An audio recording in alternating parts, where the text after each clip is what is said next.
다가오는 10월 31일은 독일의 마르틴 루터가 종교개혁을 시도한 지 497회를 맞이하는 날입니다. 종교개혁이 필요했던 16세기 중세 유럽은 어쩌면 기독교 세계라고 할 만큼이나 지역의 사람들은 주로 교회 안에서 태어났고 교회 안에서 그들의 삶을 마감했습니다. 교회 안에서 태어났다는 얘기는 교회가 산부인과 산파가 있었다는 개념이 아니라 어린아이가 태어나면 반드시 교회에 와서 입적을 하는 것입니다. 그래서 신부의 축복을 받고 마지막 임종 때에도 이 교회에 들어와서 마지막 이곳에서 발인을 하는 거예요.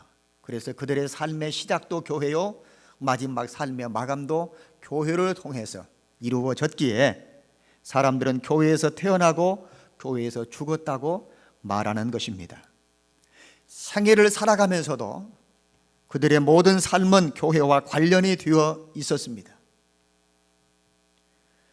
지금도 독일에서는 목사님들의 사례를 교회에서 주는 것이 아니라 독일 시민들이 내는 세금에서 목사님의 생활비 사례를 드리는 것입니다.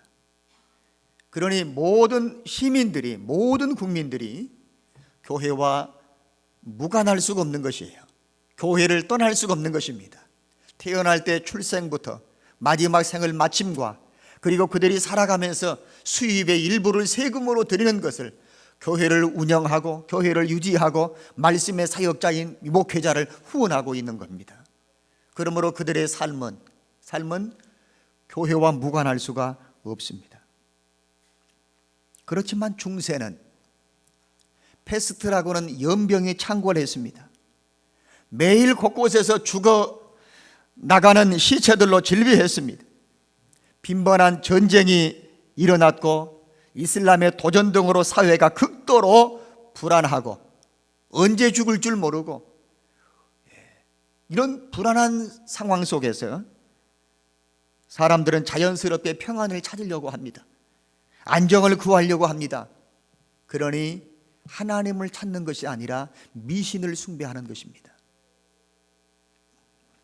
성경과 전혀 다른 사교가 우후죽순처럼 솟아나왔습니다. 중세는 기독교 시대라고 할 수 있었지만 태어나면 교회요, 마지막 죽음도 교회지만 그들은 진리가 어두워지고 교회가 점차적으로 타락해가는 그런 시대에 살았습니다. 뿐만 아니라 사람들의 이성의 힘으로 새 시대를 열어가려고 하는 그런 새로운 시도가 움직였습니다. 지동설이 강조되고 신대륙을 발견해서 보다 더 넓은 세계에 대한 추구가 생기고 고전의 언어와 인문학을 공부한 사람들에 의해서 라틴어 성경을 독일어로 번역함으로 많은 사람들이 성경을 가질 수 있는 그런 기회를 제공했습니다. 그래서 그 당대 신앙은 성경만이 유일하고 절대적인 권위를 갖는 것이라고, 성경의 가르침을 떠나서는 온전한 신앙생활을 할 수 없는 것이라고, 성경을 번역한 사람들에 의하여 제공된 이 성경 말씀을 읽으면서 말씀을 떠나서는 안 되는구나, 성경 말씀에서 벗어난 가르침은 잘못된 것이구나, 그러면서 그들의 신앙이 회복되기 시작합니다. 우리는 마르틴 루터가 종교개혁을 단행했다고 하지만 사실 훨씬 그 이전에 위클리프나 후스라고 하는 이런 신앙의 선각자들이 이런 영적인 어두움을 깨고 드디어 종교개혁을 시도한 사람은 마르틴 루터입니다. 이제 한 3년 지나면 1517년 종교개혁이 시작된 지 500주년이 되는 해입니다. 그동안에 시대는 많이 변했습니다. 우리나라가 IT 산업이나 첨단 과학이 많이 발달했습니다.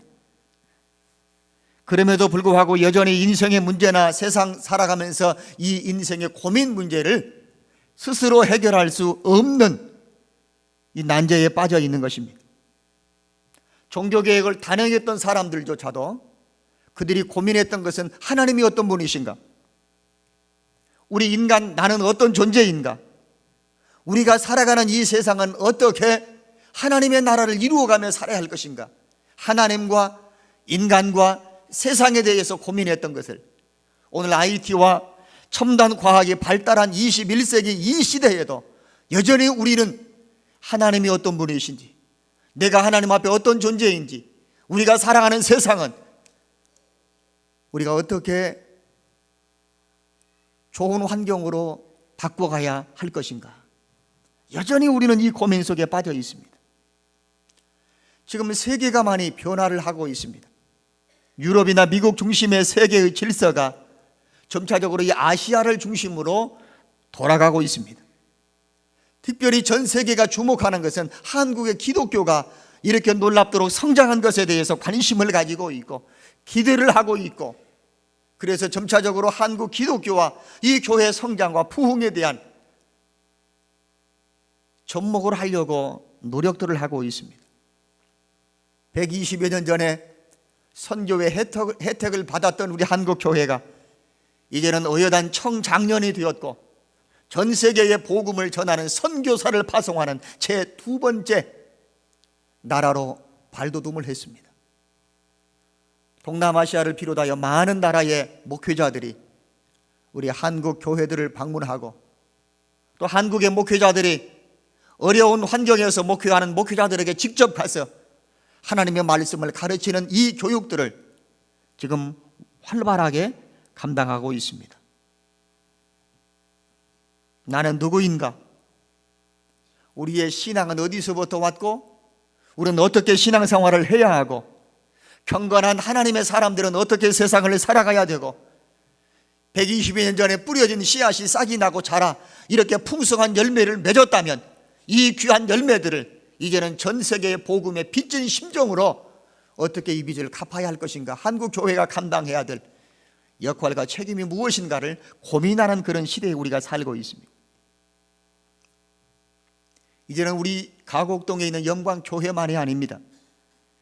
이 땅의 한국 기독교와 한국 교회와 그리고 예수 믿고 하나님을 예배하는 신자인 나 자신이 497번째 종교 개혁일을 맞이하면서 신앙의 개혁이 좀 더 필요하지 않은가? 500여 년 전에 부패한 교회와 바람직하지 못한 신앙에 이런 누더기를 벗어버리고 하나님의 말씀으로, 하나님의 은혜로, 성경으로 돌아왔던 이 종교개혁의 시도가 오늘 우리들에게도 절실하게 요구가 되어지고 있기에 10월 마지막 주일 되는 오늘 제가 여러분에게 신앙의 영적인 개혁을 여러분에게 요구하면서 하나님을 찾읍시다. 신앙의 개혁이 무엇인가? 하나님을 찾자는 것입니다. 하나님께 돌아가자는 것입니다. 오직 성경, 오직 은혜, 그리고 하나님의 영광, 이것만을 목적 삼고 추구했던 종교계의 그 시대의 아름다운 이 목적이 오늘 이 땅의 우리 교회와 우리 성도들에게 다시 한번 회복되어지는 은혜가 있기를 소망합니다. 성경에서 이스라엘 백성들에게 영적인 신앙의 각성을 주도한 왕은 아사 왕입니다. 솔로몬 임금님의 증손자고 41년 동안 나라를 다스리면서 태평성대를 이루었던 선왕입니다. 아사 왕이 어떻게 종교개혁, 신앙의 개혁을, 그래서 하나님을 찾는 하나님께로 돌아오도록 역할을 감당했을까? 우리는 역대하 15장을 오늘 읽었습니다. 그런데 역대하 14장의 말씀을 보니까 7절에 이렇게 기록되어 있습니다. 여러분 성경을 한번 찾아주십시오. 역대하 14장 7절입니다.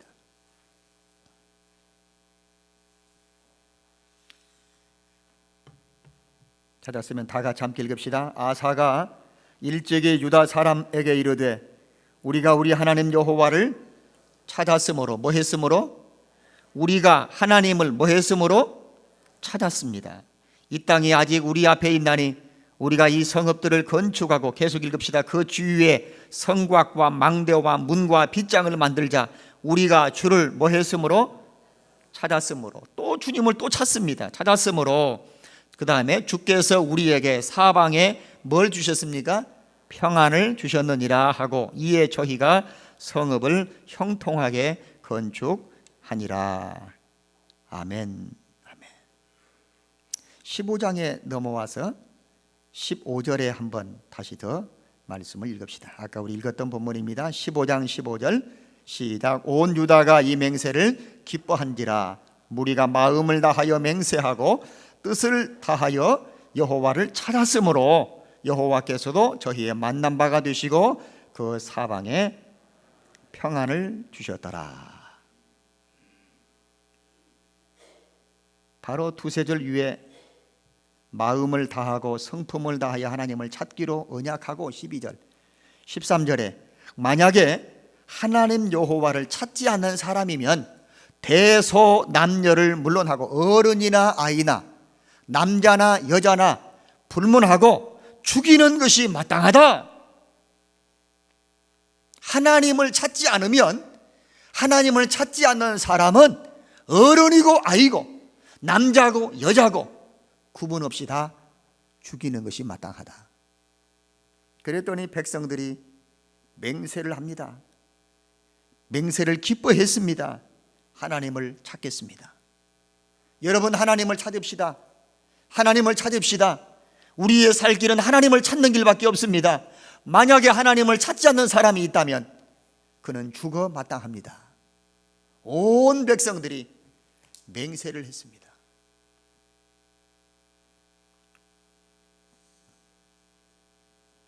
아사 왕은 왕위에 오르면서부터 개혁을 단행했습니다. 첫째는 우상을 제거했습니다. 14장의 3절부터 5절에 보니까 백성을 타락시키고 나라를 망치는 망국 행위인 이 우상을 버리는 것입니다. 손으로 조각되어진 형상들을 바라보고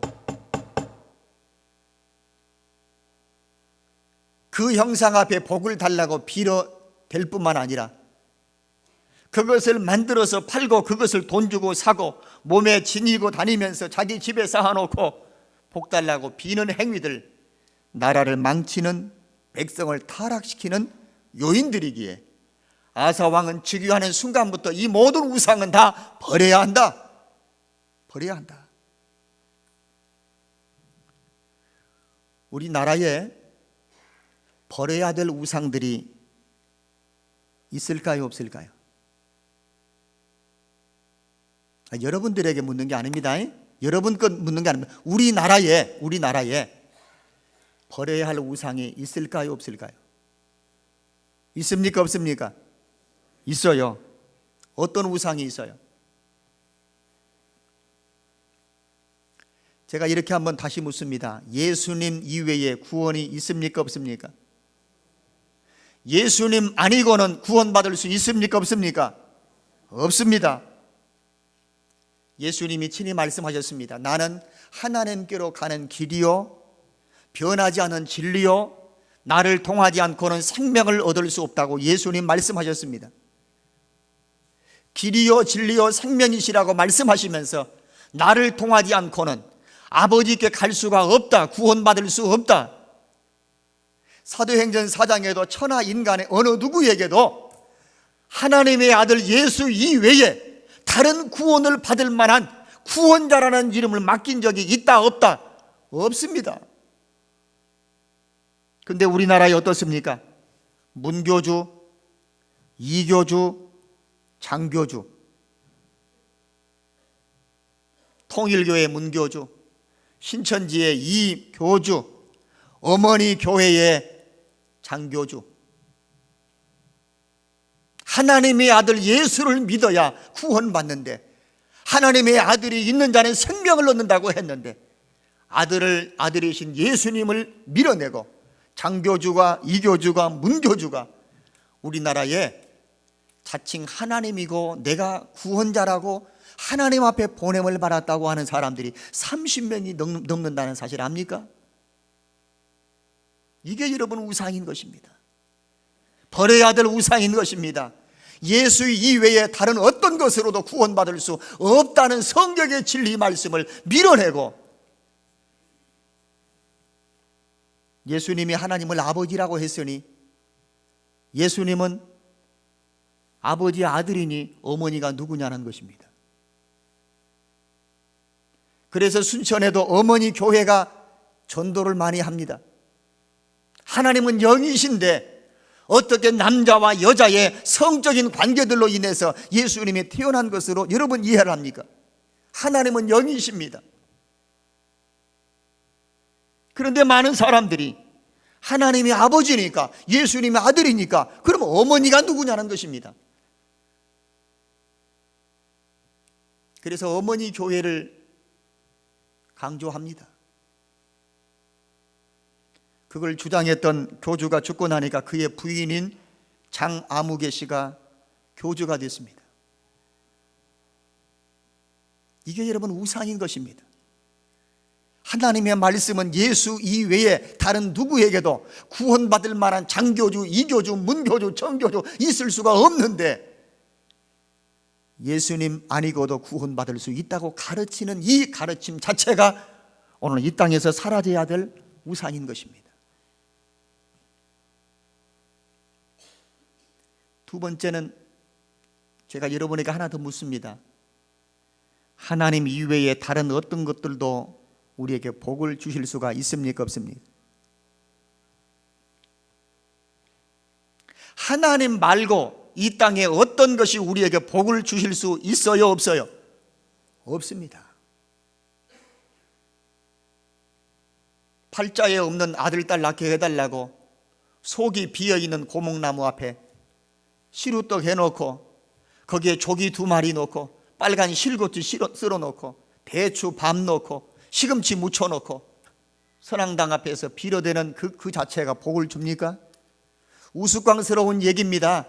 고목나무가 냄새를 맡아보니까 떡 냄새도 맛있고 조기 냄새도 구수하고 복을 달라고 하기는 하는데 먹을 수도 없고 줄 수도 없고 속이 상해 고목나무 속이 썩었다는 그런 말이 있잖아요. 복을 달라고 빌어대는 것입니다. 이게 여러분 우상인 것입니다.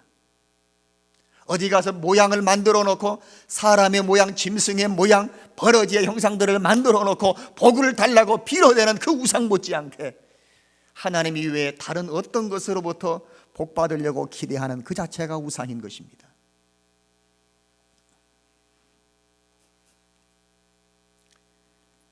하나님보다 더 사랑하는 것이 우상이라고 성경은 말했습니다. 마음을 다하고 뜻을 다하고 성품을 다하고 목숨을 다하여 하나님을 사랑해라. 하나님을 사랑해라. 그런데 하나님보다 더 사랑하는 것이 우상입니다.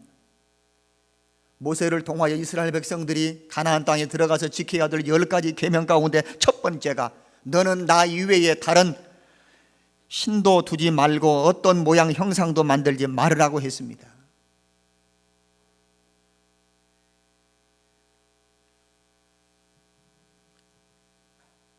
하나님보다, 하나님께 드리는 예배보다, 하나님께 드리는 제물보다 아들의 잘못된 그 행동들을 엄하게 꾸짖지 못하고 아들을 더 사랑했던 엘리에게 하나님께서는 2 아들도 죽이시지만 엘리 제사장도 의자에서 넘어져 목이 부러져 죽게 했습니다.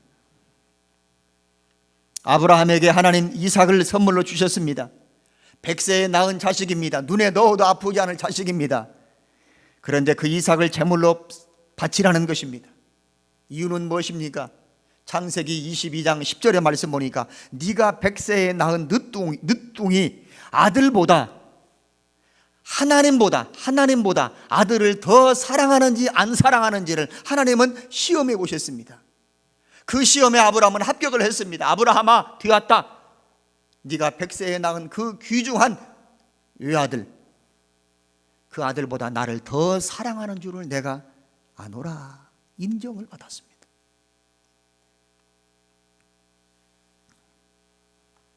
예수님 믿기로 작정하고 교회 생활 이제 시작하신 분들이 더러 계십니다. 기왕에 예수 믿기로 작정하고 교회 첫발을 내디뎠으면 아사왕처럼 예수 믿는 첫발부터 하나님을 찾는 일에 열심을 내야 합니다. 예수님 이외에 다른 누가 우리를 구원시킬 수가 없구나.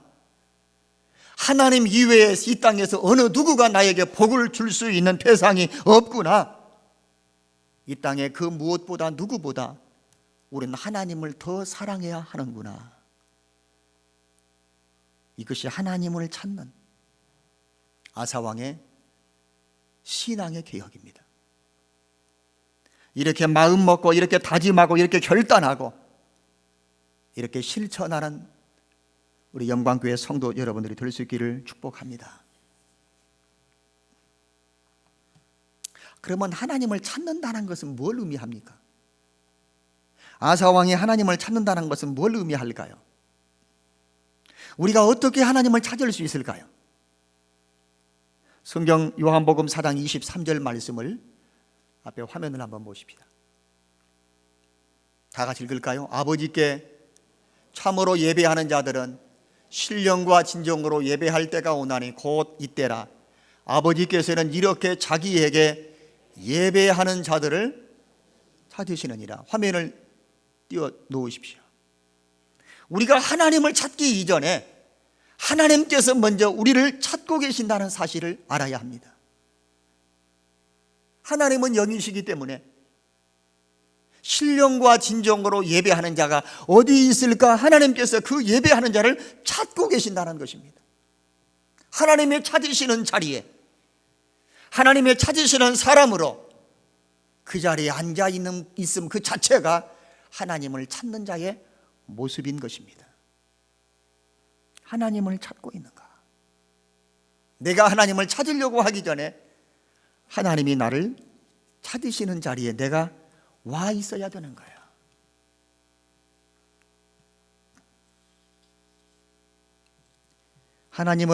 하나님께서 찾으시는 자리에 앉아 있고 하나님께서 나를 보시고 찾으시는 대상이 된다면 이 얼마나 귀한 은혜요 축복이겠습니까? 하나님은 예배하는 사람을 찾으십니다. 여러분이 교회 들어오시는 입구에 이렇게 생긴 큼지막한 브로셔라고 합니까? 겉으로 세워진 두 개의 글이 써 있는 것을 여러분 보고 오셨을 것입니다. 예배에 10분만 일찍 오면 모두가 행복합니다. 하나님이 예배하는 자를 찾으실 때에 늦게 오거나 허겁지겁 오시거나 뒤쪽에 앉아 있거나 찾으려고 하는데 없네.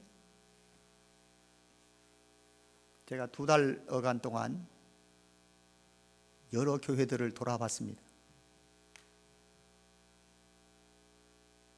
돌아본 교회들의 특징이 뭐냐? 앞자리부터 앉는 거예요. 안내를 보시는 분들이 중간중간에 계시더라고요. 이리 오십시오. 안쪽으로 들어가십시오. 여기 자리 한 자리 남았습니다. 오십시오. 앞자리부터 앉으시는 거예요. 앞자리부터 앉는 거예요. 아버지와 어머니, 아들과 딸, 가족들이 함께 와서 앉는 것입니다. 하나님이 찾으시는 예배의 자리에, 하나님이 찾으시는 예배의 자리에 얼굴을 보이고 그 중심에 앉아 있는 모습. 저도 남의 교회를 가보니까 앞자리에 앉기는 왠지 모르게 어색하더라고요. 뒤쪽에 앉습니다.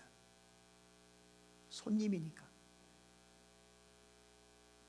뒤쪽에 앉고 보니까 집중이 안 되는 거예요. 앞에 사람 뒷꼭지가 보이고, 이 양반은 교회 오는데 머리를 감고 왔다냐 안 감고 왔다냐, 여기다 새집을 진 것처럼 북새통이 되어 있는 모습 보고, 미장원에서 요즘 이게 유행인가, 뒷사람 뒷꼭지만 보이는 거예요. 그래서 제가 자주 하는 말입니다. 예배의 시간에 이 앞에 있는 설교자, 목회자의 얼굴이 보이지 않으면 비껴 앉아가지고 얼굴을 집중해서 볼 수 있어야 됩니다. 그래야 졸지 않는 거예요.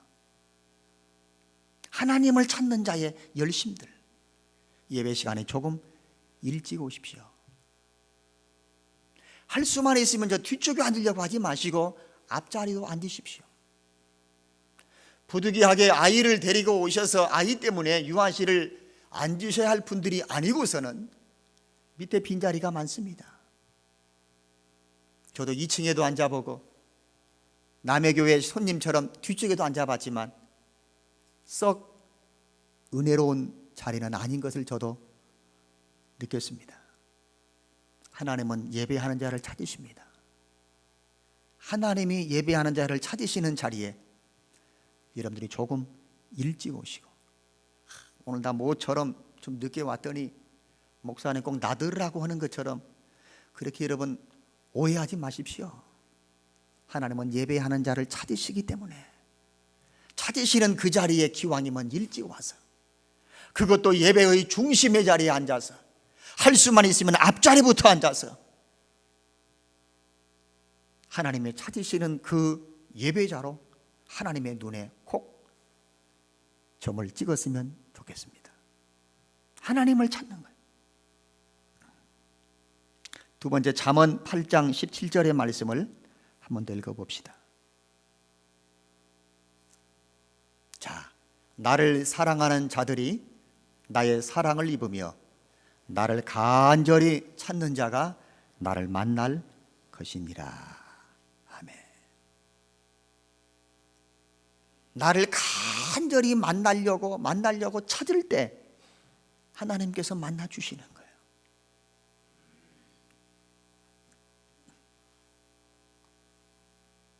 마지막 하나 더 찾아보십시다. 시편 42편 1절입니다. 고라 자손의 시라고 되어 있고, 어떻게 보면 고라 자손은 다윗 왕정 이후에 다윗이 썼던 이 시편송이나 노래 찬양 곡집들을 정리하는 그 직함을 맡은 사람들이 고라 자손들입니다. 시편 42편 1절 다 같이 시작. 하나님이여, 사슴이 시냇물을 찾기에 갈급함같이 내 영혼이 주를 찾기에 갈급하니이다. 아멘. 사슴은 피가 더운 동물이라네요. 그래서 물을 필요로 한답니다. 짐승이 내는 가장 고통스러운 그 신음소리 중에 목말라 갈증 속에 허덕이는 사슴의 이 신음소리가 가장 듣기에 부담스러운 소리랍니다. 목마른 사슴이 시냇물이라고 하니까 동천처럼 물이 많이 흘러내려가는 것이 아니라 골짜기에 조금 고여있는 그 웅덩이 같은 그곳에 앞을 다투어 가란 목을 죽이려고 하는데, 여러분 동물의 왕국이나 내셔널 지오그래픽 같은 이런 곳을 보면요, 그 사자들이 우물가에 물 먹으러 오는 짐승들을 기다리고 있습니다. 조금 남아있는 그 물 속에는 악어가 물을 마시려고 오는 그 짐승들을 덥석 물려고, 목마른 사슴이 시냇물을 찾기에 갈급함처럼 갈급한 마음으로 헐레벌떡 달려와서 물을 먹으려고 하는 그 자체는 죽음의 위험을 무릅쓰고 물 마시는 자리를 찾는 것입니다. 정원 박람회 아니면 소풍 아니면 여러분 우리 여기 순천에 여기 뭐 둘레길을 좀 가다가 목마르면 여기 뒤에 있는 물병을 꺼내 마시는 정도가 아닙니다. 양에게 있어서 물이 없다는 것은 그의 죽음을 상징하는 것이고, 물은 곧 양의 생명과 직결이 되어 있기 때문에 사나운 사자들이 그곳에서 그 양들을 기다리고 있는 위험이나 물속에서 코만 조금 내놓고 덥석 물려고 기다리고 있는 악어의 그 위험을 또 무릅쓰고, 목마른 사슴은 물을 찾는 곳을 가는 것입니다. 어제 교회 청소를 하는데 오늘 점심을 내는 이 아이 엄마가 이웃구역원과 같이 오셔서 청소를 했습니다. 근데 한참 물어대는 거예요. 아니 엄마가 어디 가셨다냐. 3층에 올라왔더니 다른 분이 본인 애기와 이 아이를 돌보고 계시는데 이 아이가 엄마를 찾는 거예요. 제가 엄마를 얼른 불렀습니다. 엄마야 얼른 와라. 엄마가 없으니까 아기가 이거 금방 숨이 넘어가는 것 같아요. 엄마가 다른 곳에서 걸레를 손질하다가 얼른 오셔서 우는 아기를 안고 젖을 물리니까 금세 그 울었던 아이가 울음을 그치고 세근세근하는 모습을 우리 엄마들은 다 아시잖아요. 배고프고 엄마 떨어진 아이가 울어대는 그 울음소리는 차마 들을 수 없는, 목마른 사슴이 시냇물을 찾기에 갈급함과 같이 내 영혼이 하나님을 찾기에 그렇게 갈급한 심정으로 무엇과 무엇을 극복하고 사자와 악어의 위험을 극복하고 목마른 사슴이 시냇물을 찾는 것처럼 내 영혼이 하나님을 찾기에 그렇게 갈급합니다. 그렇게 하나님을 찾을 때에 하나님께서 어떤 복을 주실까요? 오늘 여기 하나님을 찾는 자에게 주시는 축복이 14장 역대하 14장 1절 제가 읽겠습니다. 아비야가 열조와 함께 자매 그 아들 아사가 왕이 되니 그 시대에 그 땅이 10년을 평안하니라. 그 땅에 14장 아까 5절과 6절의 말씀, 하나님께서 이 아사에게 하나님을 찾게 하셨기 때문에 평안을 주셨다고 했습니다. 여러 해 동안 싸움이 없다고 했습니다. 여러 해 동안 싸움이 없다고 했습니다. 14장 7절의 말씀 보니까 하나님께서 성읍에 형통의 복도 주셨습니다. 아사 왕은 하나님을 찾았습니다. 우상을 버렸습니다. 온 백성들로 하여금 하나님을 찾지 않으면 누구를 막론하고 죽는다, 알겠지? 맹세를 했습니다. 14장 9절 이후에 보니까 구스 사람 세라가 100만 명의 대군을 이끌고 이 아사 왕이 다스리는 유다를 침공하여 왔습니다. 어찌할 도리가 없습니다. 속수무책입니다. 그때에 하나님께서는 아사 왕의 손을 들어 주셨습니다. 아사 왕의 적은 군대가 100만 명의 대군을 물리쳤습니다. 그리고 그들은 12절에 패하여 도망을 갔다고 했습니다. 승리를 주셨습니다. 아사 왕은 하나님을 찾았습니다. 나만 찾은 것이 아니라 온 나라 백성들이 하나님을 찾아야 한다고 신앙의 개혁을 강조했습니다. 그러면서 그들은 우상을 버렸습니다. 결과는 평안이요, 안정이요, 형통이요, 승리였습니다. IT 산업이 발달하고 여러분 우리가 사는 이 사회가 전자시대에 여러분 삶이 윤택하고 기름진 복을 누리지만 여러분 마음의 불안과 걱정은 항상 우리 곁을 떠나지 않습니다.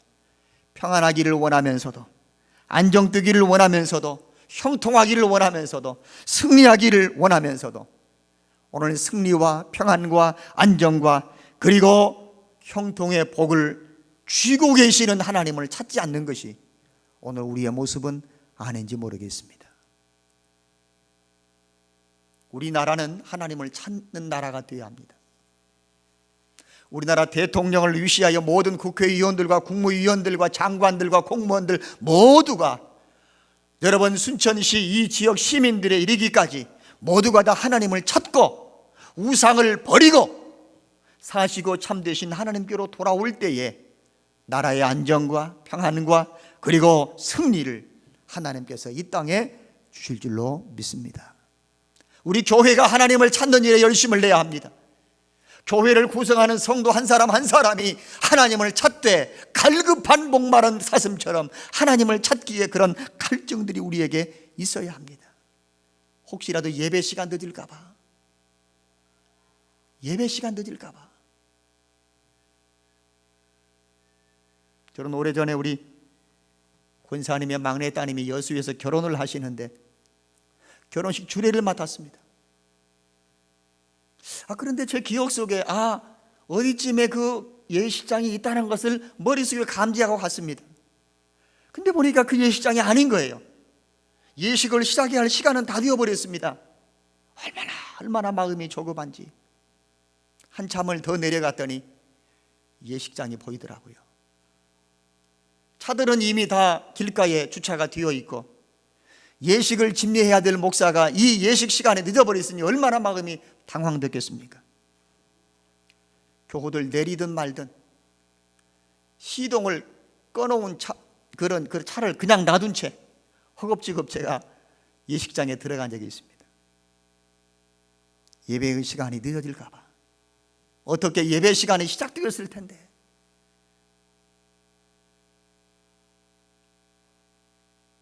목마른 사슴처럼 예배하는 자를 찾으시는 하나님 앞에 그 찾으시는 자리에서, 그것도 중심의 자리에서, 앞자리에서 하나님의 눈에 띄는 예배자가 될 때에 아사왕이 누렸던 축복을 저와 여러분도 누리게 될 줄로 믿습니다. 이 은혜가 우리 모두에게 임하기를 축복합니다. 하나님을 찾는 열심들이 다시 한번 회복되기를 바랍니다. 여러분, 독일에서처럼 라틴어 성경이기 때문에 라틴어를 모르니까 우리가 성경 말씀을 배우지 못하고 읽지 못하고 듣지 못하는 그런 우매함이 아니라 지금은 개역 개정 성경이요, 먼 성경이요, 열린 성경이요, 제자 성경이요, 얼마나 다양하게 번역되어 있는 성경들이 많은지 모릅니다. 성경을 드시고 성경을 펴시고 성경을 공부하시고 예배의 시간 늦을까봐 조바하면서 조금 더 열심을 내어 예배 시간 전에 참석하시고 예배의 자리 중심의 자리에 앉으시고 앞자리에 앉으시고 하나님 앞에 찾으시는 자리에서 내가 결석될까봐, 지각할까봐 조바심하는 그런 마음으로 하나님을 찾는 열심들이 오늘 이후에 우리에게도 임하기를 축복합니다. 이 은혜를 크게 사모하시는 분 크게 아멘 합시다.